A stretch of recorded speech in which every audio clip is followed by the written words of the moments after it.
ಆತ್ಮೀಯ ವಿದ್ಯಾರ್ಥಿಗಳೇ, relation between L C M and H C M, ಮಸ ಮತ್ತು ಲಸ ಇರ್ತಕ್ಕಂಥ ಒಂದು ಸಂಬಂಧವನ್ನು ನಾವು ಇವತ್ತು ನೋಡೋಣ. ಉದಾಹರಣೆ ಮುಖಾಂತರ ಇಲ್ಲೇನು ಕೊಡ್ತಾರೆ, ಎರಡು ಸಂಖ್ಯೆಗಳ ಲಸ 42 ಲಸವನ್ನು ಕೊಟ್ಟಿದ್ದಾರೆ ಮತ್ತು ಮಸ ಅನ್ನು ಕೊಟ್ಟಿದ್ದಾರೆ, ಮಸ 9. ಆದರೆ ಒಂದು ಸಂಖ್ಯೆ 21, ಇನ್ನೊಂದು ಸಂಖ್ಯೆಯನ್ನು ಕಂಡುಹಿಡಬೇಕು.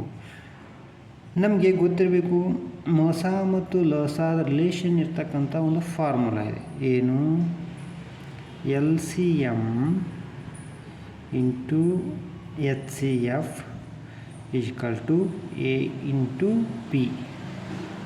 ಲಸ ಇಂಟು ಮಸ ಈಕ್ವಲ್ ಟು ಎ ಅಂದರೆ ಒಂದು ಸಂಖ್ಯೆ, ಬಿ ಅಂದರೆ ಇನ್ನೊಂದು ಸಂಖ್ಯೆ. ಈ ಎರಡು ಸಂಖ್ಯೆಯನ್ನು ಗುಣಾಕಾರ ಮಾಡಿದಾಗ ಎಷ್ಟು ಬರುತ್ತೋ, ಎಲ್ ಸಿ ಎಮ್ ಮತ್ತು ಎಚ್ ಸಿ ಎಮ್ಮನ್ನು ಗುಣಾಕಾರ ಮಾಡಿದಾಗ ಅಷ್ಟೇ ಬರುತ್ತೆ. ಇದೊಂದು ರಿಲೇಷನ್ ಫಾರ್ಮುಲಾ ನಮಗೆ ಗೊತ್ತಿರಬೇಕು ಈ ರೀತಿ ಪ್ರಾಬ್ಲಮನ್ನು ಬಿಡಿಸುವಾಗ. ಹಾಗಾದರೆ ಎಲ್ ಸಿ ಎಮ್ ಎಷ್ಟಿದೆ? L C M equal to ಲಸ 42 ಕೊಟ್ಟಿದ್ದಾರೆ. ಅದೇ ರೀತಿ ಎಚ್ ಸಿ ಎಫ್ ಮಸ ಎಷ್ಟು ಕೊಟ್ಟಿದ್ದಾರೆ? 9 ಕೊಟ್ಟಿದ್ದಾರೆ. ಒಂದು ಸಂಖ್ಯೆಯನ್ನು ಕೊಟ್ಟಿದ್ದಾರೆ, ಆ ಸಂಖ್ಯೆನ ಎ ಅಂತ ತಗೋತೀನಿ. ಎಷ್ಟು? 21. ಇನ್ನೊಂದು ಸಂಖ್ಯೆ ಕೊಟ್ಟಿಲ್ಲ, ಬಿ ಎಷ್ಟು ಅನ್ನೋದು ಕಂಡುಹಿಡಿಬೇಕು. ಹೌದಾ? ಈ ಫಾರ್ಮುಲಾದಾಗ ನಾನು ಸಬ್ಸ್ಟಿಟ್ಯೂಟ್ ಮಾಡ್ಕೊತೀನಿ ಎಲ್ಲನೂ.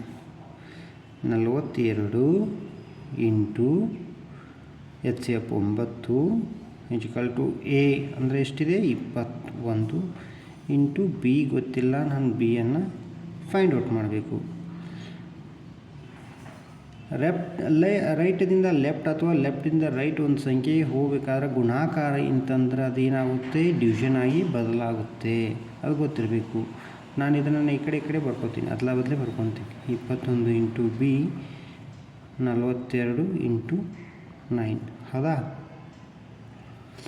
ಈಗ ನೋಡ್ರಿ, B equal to 42 into 9 divided by 21. ಹೌದಾ? ಯಾಕಂದರೆ ಇಲ್ಲಿ ಗುಣಾಕಾರ ಐತಿ. ಈ ಕಡೆ ಲೆಫ್ಟಿಂದ ರೈಟಿಗೆ ಬಂದರೆ ಏನಾಗುತ್ತೆ? ಭಾಗಾಕಾರ ಆಗುತ್ತೆ. 21 ಒಂದೇ, 21 2. ಹೌದಾ? ಬಿ ಈಕ್ವಲ್ ಟು ಎಷ್ಟು? 2 ಇಂಟು 9. 9 2 ಎಷ್ಟು? 9 2 ಬಿ ಈಕ್ವಲ್ ಟು 18. ಹಾಗಾದರೆ ಇನ್ನೊಂದು ಸಂಖ್ಯೆ